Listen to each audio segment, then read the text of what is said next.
พี่ทีมงานทันรับตัวดีกว่าพ่อวันนี้ก็ยังไงในพิจารณา3 ฉากวันนี้คือใจสิขาใหญ่แค่จะมองได้หัว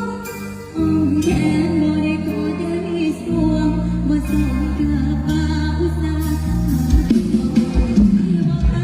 สมปรารถนาผู้ไฟสา